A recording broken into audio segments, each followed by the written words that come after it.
Bom, gente, ó, para fazer o balanceamento por oxirredução, a primeira coisa que a gente tem que começar fazendo aqui é determinando o NOx de todo mundo, certo?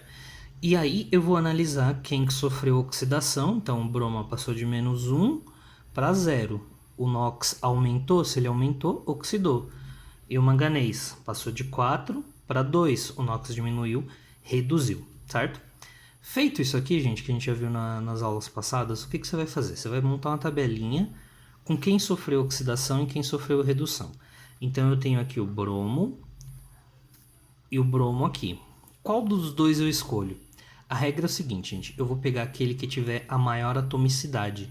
Então aqui eu tenho 2 bromos, enquanto aqui eu tenho um só. Então eu vou pegar esse Br2. Mesma coisa aqui pro manganês, ó.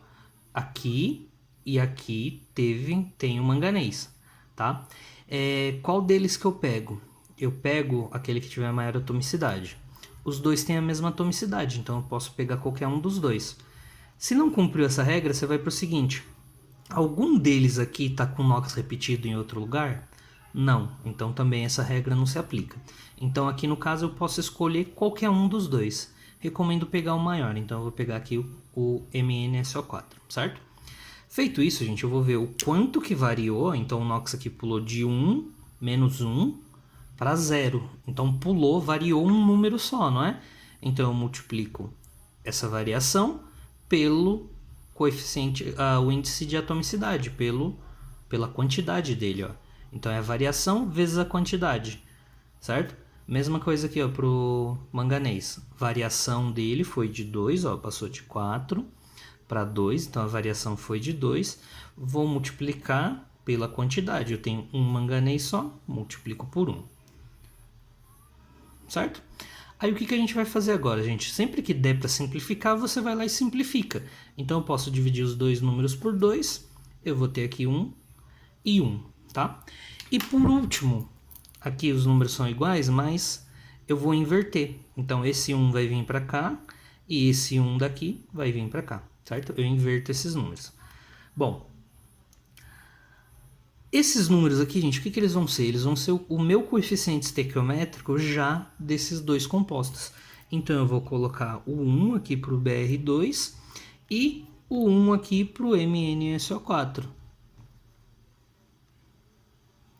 Depois que eu fiz isso, gente, agora é só balancear a equação normalmente, tá bom? Então segue aquela regra do macho, começa pelo metal, tenho um sódio aqui, desse lado eu tenho um também, então não preciso mexer.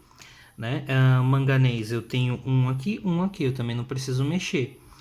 O bromo eu tenho um aqui, só que desse lado eu tenho 2, então preciso ter 2 desse lado aqui também. Vou colocar o 2 aqui, tá bom? Só que o problema é que eu acabei de mexer aí, ó, com a quantidade de sódio, porque agora eu não tenho mais um sódio só, agora eu tenho 2. Então eu preciso ter 2 aqui também. Volto para cá e coloco 2, certo? Hidrogênio. Quantos hidrogênios eu tenho aqui? Desculpa, o enxofre antes. Quantos enxofres eu tenho aqui? Ó? Eu tenho um só aqui. E desse lado eu tenho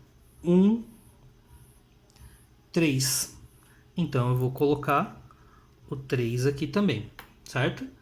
E aí eu vou ajustar agora sim a quantidade de hidrogênio. Ó. 6 hidrogênios. E desse outro lado aqui eu tenho quantos hidrogênios? Eu tenho 2 aqui. Com 2 aqui são 4. Eu preciso de 6. Então eu vou colocar um 2 aqui, porque agora eu tenho 4. Com 2 são 6, tá bom? E por último aí eu vou ver a quantidade de oxigênio. Tenho 2. Aqui eu tenho 8, 4, 8, 12. 12, 14 oxigênios. E aqui eu tenho quantos? 4, 2, 2 vezes 4, 8. Então eu tenho 8, 10, 14 oxigênios também, certo? Então aí a equação já está balanceada. Então é isso, pessoal. Beleza? Até mais.